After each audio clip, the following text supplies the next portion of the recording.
What is up, Knights of the Game Table? I'm Alex, and I'm here with the DAC, and we are here to talk to you about the Grey Knights in the Ritual of the Damned.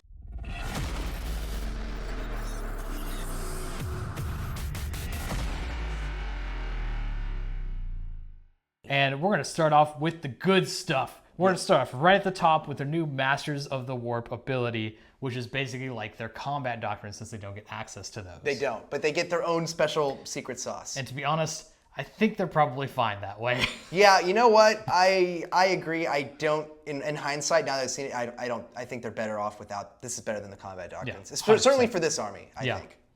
Exactly. So let's just jump into it.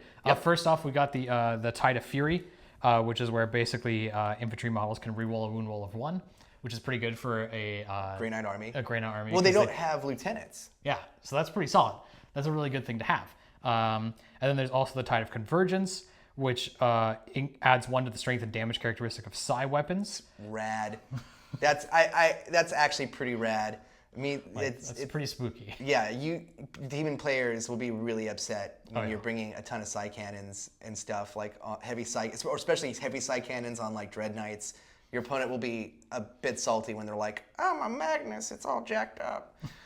You jack up a Magnus in one turn, he's limping around, he's like, "Ooh." So no, it's gonna be a good time. It's gonna be a good time. If you spam psi weapons, that's the thing for you. So spam them. Exactly. And then there's also Tide of Shadows, which essentially turns you into basically like Raven Guard, where you always receive the benefit of cover, even while you're not in a terrain feature or even entirely on it. But if you are entirely on it, you also get a -1 to hit you. That is so good. Yeah. They're an elite army. It's gonna keep you alive. Yeah, well, because they're an elite army, so you don't have a ton of models. Your dudes are expensive. You can only bring so many bodies to the table, so every loss hurts. Having an army-wide -1 is to be shot at. Cover. Yeah, and +1 to cover, which means it's good. And then there's also the Tide of Escalation, which is where if you manifest the Smite while you have the Rites of Banishment ability, that power will inflict 1 extra mortal wound, which is pretty spooky for, yet again, all those demon units, but pretty much everything, because Smite is one of those things that you always kind of forget about sometimes. And it'll sneak up on you, and if they're dealing 2 damage with their little baby Smites, you might be having a bad day if there's a few of those flying at you. Yeah, especially if you're playing, get somebody like Custodes, who once again has a great toughness and armor save, but the Smite does not care about. Yeah. It's like, cool, nice try. It means normally against most units you only can do 1 mortal wound, which means you're going to do just 2, which means you don't have as high a spike as regular Smite, but you're way more consistent. You're just consistently doing 2. And against demons, you're doing 4. Exactly. Which is really spicy. Because of the fact that litanies are now a thing, they have an updated sheet for their chaplain, which allows them to basically use litanies. And they also have their own litany table that they pull from, which we will get to here in a second. Also, another thing worth mentioning, for those of you who were wondering, they don't get the full Angels of Death thing, because they have kind of some unique twists on it, but they do get Shock Assault, which is really nice on them, because everybody has basically a force weapon, and they do, in fact, get Bolter Discipline. Which is also nice because most of the stuff's bolters. Exactly. A lot of Terminators, too. A lot of Terminators and a lot of Storm Bolters and a lot of melee weapons, so it's nice. It's going to get spooky. Now, on to the stratagem part, which can be a really important part of most any army. Mm-hmm. So, you of course got some more copy-pastes from the Codex-based Marine stuff like Transhuman Physiology, Big Guns Never Tire. Duty Eternal. You got a lot, you see a lot of the same things here. They're all really nice here. They're all great for this army because they make them a lot tougher, because remember, they're elite. They really need to not lose a bunch of dudes. Exactly. But they have some new stuff too. Here's some of the stuff that popped out to us while we were going through it. One is Overwhelming Assault. So you spend 1 command point, and you get to add 1 to its attack characteristics, which is just really nice to have, especially if you have like a dude with 2 fists. The other thing I really like about it is it also lets you re-roll wound rolls of 1, and you can re-roll a damage roll of 1. That's remember, you can put a Grandmaster in the Dread Knight that still works on him. So he has a little re-roll 1s to hit bubble that he already has. So you're re-rolling hits and wounds of a 1, which is always nice. You get an extra attack, and when you're basically magic power fist on a dreadnought, doesn't roll good for damage, you can like, oh, I rolled a 1. Well, pick it up, re-roll it. Yeah. No one's for you. Yeah, no one's for you. It's really nice unless you're just really unfortunate. And the next big one is dynamic insertion, which is where basically your Grey Knight's unit that's set up to teleport can deep strike in, and for 1 CP, instead of dropping out of 9 inches, it can drop within 3 inches. Now it can't assault in this turn, but still, I mean, drop it within 3 inches. Yeah, drop it within 3 inches. You're going to be real close, and you're going to probably do some spooky stuff. Yeah, and so a good time to use this one is obviously if you have like squads with like incinerators, basically flamer weapons. This just means that you can get like right up on them. It means you're obviously going to be arranged to hit them. You can even hit something behind them. But the real thing I think this is going to be good for is if you have a deep striking squad of these dudes and your opponent is within, it's like kind of on an objective, but not so, like isn't covering the objective so much that you can't deep strike anywhere around it. Because think about it, you could drop in, and as long as you're just close enough to count, you can contest that objective, hit them with those flamers, clear them off that objective, and now suddenly you have it. Your opponent thought they had this objective on lock, and then you basically just melted them off of it, and you're standing right there. Yeah. That's awesome. Yeah, that's I think one of the best times to use it. If you can swing it, it will frustrate your opponent. Plus for 1 CP, it's like, yeah, sure, why not? Yeah, for one command point, you're like, okay, cool. Well, I'm gonna melt the squad, and now I'm quite possibly just on that objective you thought you had. Exactly. Yeah, that's really spooky. And then we have one more that we really liked, which is International Census, which is where for 1 CP you get to Overwatch on a 4, a 5. Or I don't have that many fingers, but a 6. Basically, for 1 command point. Now, it only does work on your purgation squads, but that's pretty much, that's fine. I mean, that's the person, if anybody could do it, that's the squad you want because it's going to have all your like heavy side cannons. Oh, wow. Yeah. Sorry, not heavy side. It's going to have all your side cannons and silencers. It's going to have all your like cool fancy guns are going to be in that squad. And I will basically you get to pretend to be that Iron Hands, but only have to spend 1 CP for doing it. Yeah, it's pretty spicy. Which is really rad. I like that a lot.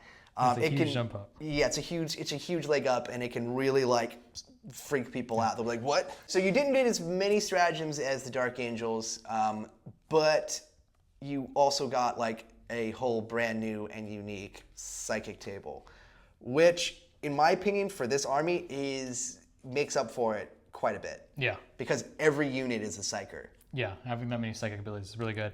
One that you pretty much almost have to take with their new abilities, though, is you have to take a unit with warp shaping, because that's the only way you could change your Tide of the Warp ability from what you choose initially at the beginning of the game. Because unlike Doctrines, you don't just switch through them. You start with 1, and that's what you got for the entire game, unless you take this power and you cast it, and it goes off on a 5. So yeah, so it's super easy. Pretty easy to get off, yeah. But it's one of those you do have to take a slot if you want to be changing around and be a little more tactical. Yeah, which honestly I think would be a thing almost every Grey Knight player should be doing. Yeah. Turn 1, you do the -1, so don't get wrecked on your opponent's shooting phase. Because remember, that just works on the first turn period. Exactly. And then when you need to be offensive or change up your game, cast on a 5-up, switch it while you're doing.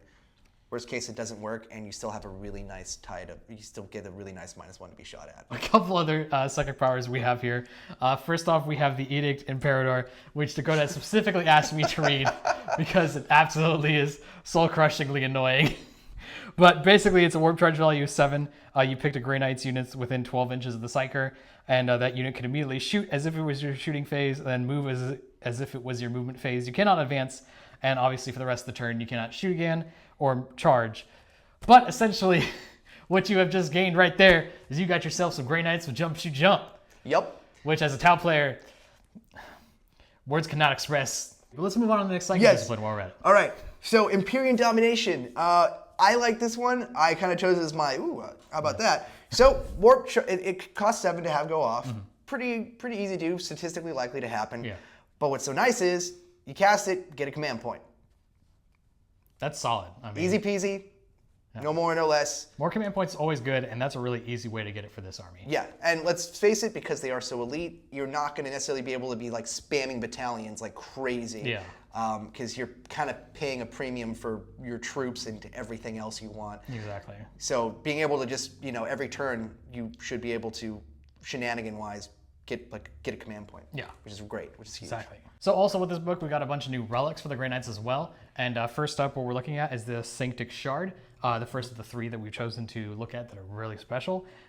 This one adds 1 to the total for a psychic test, taking with the model that has this relic, which is pretty dope. Just adding 1 to your psychic test, period. Yeah, it's just great. Yeah, it's just a great, nice thing to have for like just using up a relic. And don't forget, you also get to re-roll it.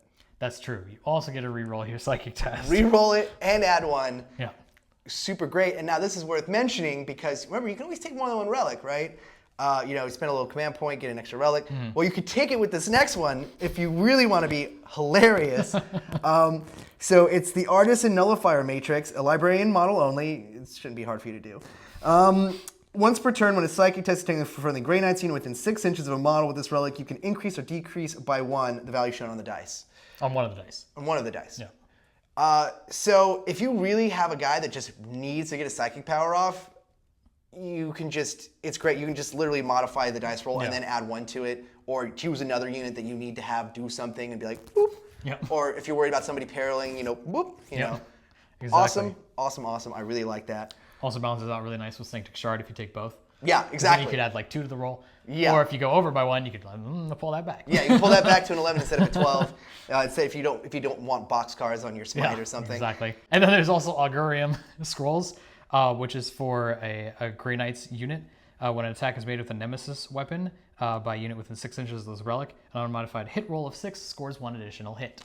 This is really rad on so all their weapons are Nemesis weapons. This is all their melee weapons will proc off this as long as they're within 6 inches of the dude that has this. This is hilarious on things like your demon hammers. It's like a free extra hit with your demon hammers. Yeah. Your falchions are going to be ultra crazy infantry blender weapons. Like, it's just great. Like, I see no reason to not take this. Exactly. Plus, don't forget about the fact that you already have Shock Assault too, so you're already gaining an extra attack for charging in. Yeah, it's good. Take it. Yeah. Just take it. We went through and decided to talk about 2 of the litanies that like popped out because they have kind of a unique list of litanies.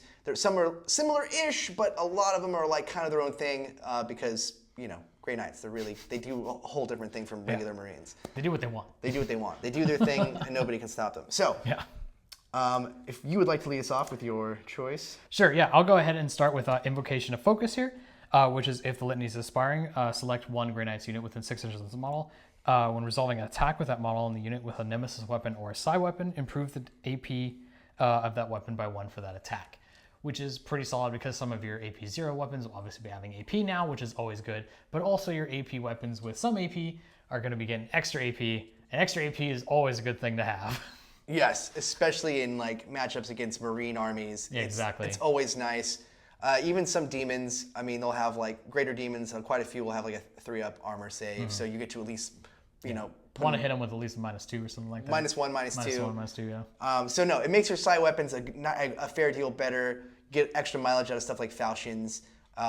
It's nice. I really like that one. I think it's really good. Another one that it's really great, or is going to at least be useful pretty much all the time if you're playing Grey Knights.